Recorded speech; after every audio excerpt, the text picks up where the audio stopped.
देश भर में कोविड के केस तेजी से बढ़ रहे हैं और छत्तीसगढ़ में भी इसका असर साफ दिखने लगा है, जहां शुक्रवार तक प्रदेश में कुल 50 नए कोविड केस सामने आए, जिनमें अकेले बिलासपुर से 10 मरीज की पुष्टि हुई है।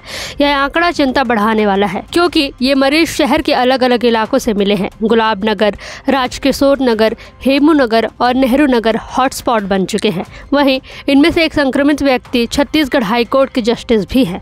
सभी मरीज होम आइसोलेटेड हैं। अस्पताल में फिलहाल एक भी मरीज भर्ती नहीं है। इन मरीजों की ट्रैवल हिस्ट्री निकाली जा रही है और प्रारंभिक जांच में सामने आया है कि कुछ संक्रमित लोग हाल ही में अन्य राज्यों से लौटे हैं।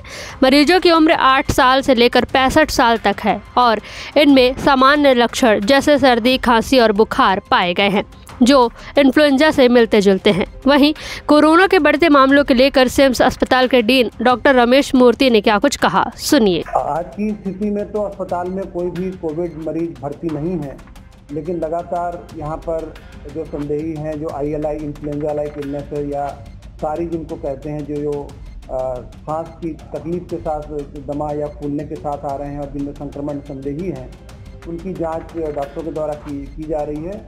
और माइक्रोबायोलॉजी विभाग स्थापित वायरोलॉजी लैब में कोविड-19 जांच RT-PCR के माध्यम से किए जाने की संपूर्ण सुविधा उपलब्ध है और उसके बाद रिपोर्ट जो है वो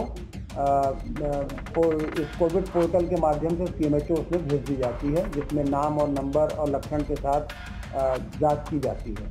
आपने तैयारी पूछा, तो उसके लिए MS साहब डॉक्टर लखन सिंह और हमने विगत दिनों मॉक ड्रिल भी किया था और मरीज के आने से लेके उनके लक्षण पे आधारित उन्हें सामान्य इलाज देना है अथवा वेंटिलेटरी सपोर्ट देना है। लक्षण पे आधारित दवाइयाँ जो भी बुखार की होगी, जोड़ की होगी, बदन दर्द की होगी, खांसी की होगी या वायरस की टेमीफ्लू है, और फिर उसको उनके साथ जो काम करने वाले हैं उनके लिए मास्क की सुविधा, PPE की सुविधा। इस प्रकार जो विभिन्न अवयव हैं इस व्यवस्था की, एक होते हैं वार्ड बॉय, फिर सिस्टर जो दवाई देती हैं, दवाई देने वाला फार्मासिस्ट, उनको इधर से उधर परिवहन करने वाला स्ट्रेचर या वार्ड बेरर, फिर इलाज करने वाला डॉक्टर, उनके लिए बेड की सुविधा लक्षण पे आधारित। तो वो सबका मुआयना, निरीक्षण, परीक्षण करके 10 बेड का एक वार्ड संयोजित कर लिया गया है और स्थिति की गंभीरता के हिसाब से बेडों की संख्या बढ़ाई भी जा सकती है।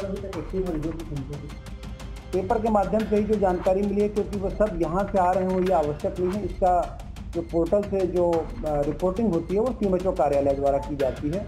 अभी तक सूचना मिली है कि लगभग 10 मरीज अंचल अपने क्षेत्र में हैं, जो अलग अलग जगह होम आइसोलेशन करके CMHO कार्यालय स्वास्थ्य विभाग के द्वारा उनकी मॉनिटरिंग की जा रही है, उनके लक्षणों के बारे में, उनके इलाज के बारे में जानकारी। स्वास्थ्य विभाग ने जिले को अलर्ट मोड पर डाल दिया है। त्योहारों का सीजन है, मेल जोल ज्यादा होगा, ऐसे में संक्रमण फैलने का खतरा और भी बढ़ जाता है। सरकार की तरफ से लोगों से अपील की गई है कि कोविड गाइडलाइंस का पालन करें और लक्षण दिखने पर तुरंत जांच करवाएं। इस खबर पर आपकी क्या राय है, हमें कमेंट बॉक्स में जरूर बताएं। वीडियो को लाइक, शेयर व चैनल को सब्सक्राइब करना ना भूलें।